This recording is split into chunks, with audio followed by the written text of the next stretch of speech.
There was once a village where everyone was rich. Well, everyone except one little man who was astonishingly poor. And all the rich people laughed at him and called him the stupid little peasant and threw bits of mud and rubbish at him because they didn't like poor people. Well, how horrid.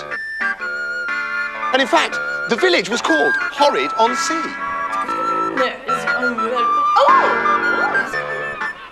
The rich peasants had beautiful houses, fields full of cows as far as the eye could see, and they had £50 notes with jam on for breakfast, about 6 each. But the little peasant was so poor, he had to eat twigs with no jam. Yak. And when he and his wife had eaten all the twigs for miles around, they had to start eating the floor of their hut.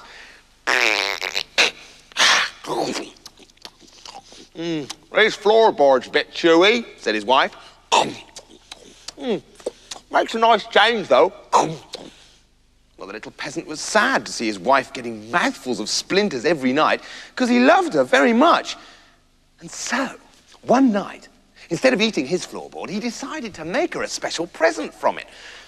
And as she had always wanted to have some cows, he made the floorboard into a little calf. Well, it wasn't big enough to make into a cow. Oh, you! Oh, what a wonderful present, said his wife. It looks completely real. Hey, why don't we put it out to graze with all the other calves? And the next morning, when all the cows from the village were being driven out to the fields, the little peasant called out to the cowherd, "Hey, I've got a little calf too. Take him along and be sure you look after him well." "Oh, righty-ho," said the cowherd. And he took the wooden calf to the top of a cliff and chucked it in the sea. Splosh. Serve him right for being a poor peasant. But the poor peasant saw him doing it and grabbed him by the nose and took him to the mayor. "He threw my only calf over the top of the cliff, your worship."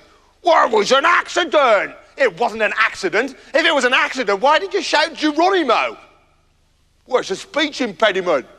"Both of you shut up. Pop, pop. Either way, it was very careless," said the mayor. "Right, cowherd, you'll give the little peasant a cow to replace his lost calf. Hey, but don't worry, because I'll pick which one you have to give him." Geronimo, nice one. And because the mayor didn't like the little peasant either, he picked the most sickly, manky, 10,000-year-old cow and gave him that. Well, the little peasant rushed home. "Look, wife, we got a real cow." Bonk. "Oh, no, it's dead." They don't last long, do they? This farming's a lark, isn't it? "Oh, well, never mind. It can't be helped," said his wife. "Take its skin off and see what you can get for it down the market." "Well, I don't think you get much for a cow with no skin." Ugh. "No, I mean sell the skin, you dope." "Oh, right." So the little peasant set off to town with his cowskin under his arm. And, whoa, no, it started pouring with rain, like all the clouds were tipping out their paddling pools. Whoa, no. And up ahead, he saw a rich farmer's house. So he ran, and he knocked on the door. "There's no one at home. Please, let me in." "Well, are you rich?" "No." "Well, get lost then." "Please let me in, I'm soaking wet." "Oh, all right, come on in," said the voice. The door opened and there stood the rich farmer's sneaky brother. "Well, come in quickly and don't rip on the furniture." "Are you hungry?" "Oh, yes, I am very hungry." "Well, tough. There's no food. Would you like a comfortable bed for the night?" "Oh, yes, please." "Well, you can't have one. Lie down over there in that puddle and make sure you roll around a bit and soak up all the water. Save me getting the mop out." The little peasant lay down in the puddle and pretended to fall asleep. "Oh,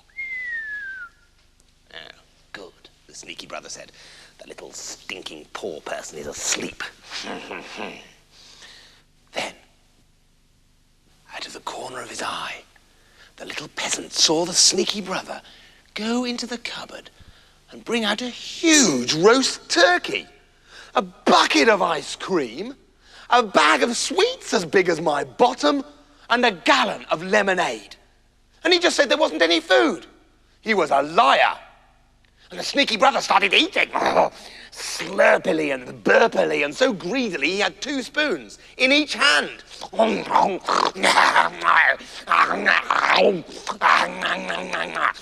This is great.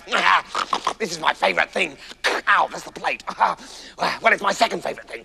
My favourite thing would be if I was the mayor. Oh, I'd love to be the mayor. If I was the mayor, I could eat I could eat everyone's food. I could boss everyone around. And they'd all have to smile at me, even when I was pinching them, because I'd be the mayor. And suddenly he heard, "Hello, I'm home." Oh no, it's my good brother. I must hide the food. And the sneaky brother was in such a panic, he hid all the food in the bed.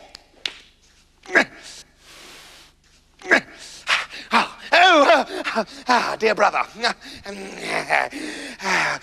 Excuse me.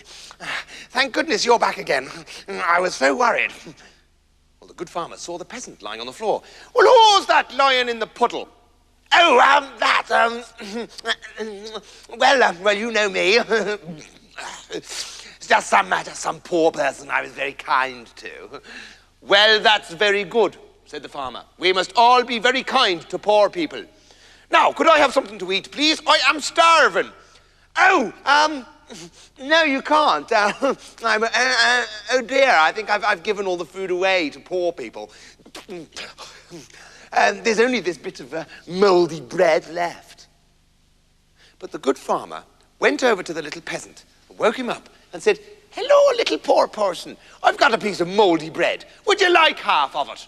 And you can't be comfortable on the floor. Get up and go and lie in the bed." No, not the bed, because he absolutely insisted on lying on the floor. You love it down there, don't you? Say yes. "Well, there's not much room in the bed," said the peasant, "with all this food in it." And the good farmer gasped with amazement when he saw the feast under the quilt.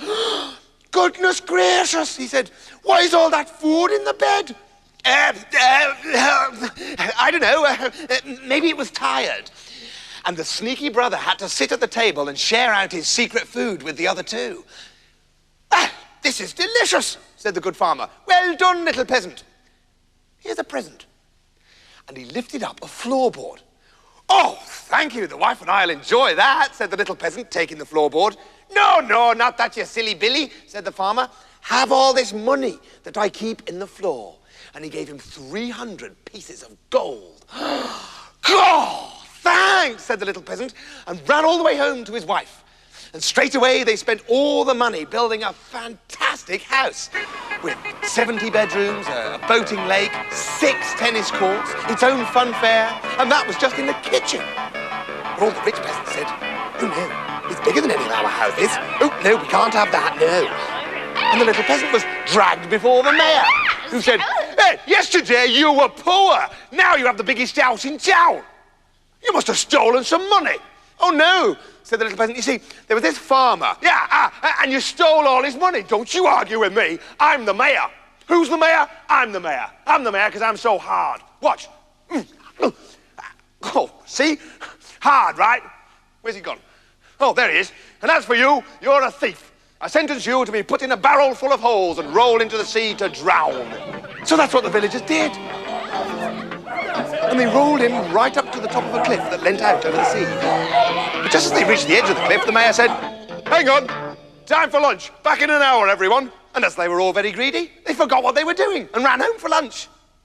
And as he sat in his barrel, through one of the little holes, the peasant saw the sneaky brother walking past with a huge herd of sheep that he'd just stolen from the good farmer, his own brother. And remembering that the horrid sneaky man wanted to be mayor, the little peasant hit upon a plan and started to shout, "No, I will not do it. If the whole world insists on it, I will not do it." "Hey, what's the matter in there?" said the sneaky brother. "They want to make me the mayor of the whole village if I stay in this barrel for an hour, but I'm fed up with it and I don't want to do it." "Hey, I'll do it," said the sneaky brother. "I'll be the mayor." And he got straight into the barrel. The little peasant shut the top down on him and went home to his wife, taking the big herd of sheep with him. The villagers came back to the barrel after lunch and rolled it straight into the sea. Glug, glug, glug, down it went, and they all went home, laughing.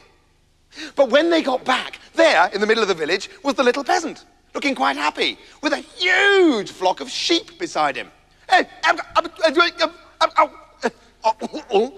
did you get there? Weren't you in the sea?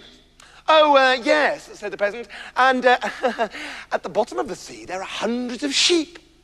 So I brought a few of them back with me. But this is unbelievable, said the villagers. This is fantastic. Let's all go and get some free sheep for ourselves. Me first, said the mayor. So the mayor and the whole village jumped over the edge of the cliff. Splash, splish, that was a thin one. Splosh, that was a fat one. Bonk, that was one who didn't jump far enough and hit the beach. And the whole village was drowned. Because they were horrible. Because, as we know, that's what happens at the bottom of the sea. So the little peasant was left in charge of everything. He wrote to all his cousins, who were even poorer than he was, and they came to live in the rich people's houses. He made the good farmer the mayor, and they changed the name of the village to Extremely Lovely on Sea.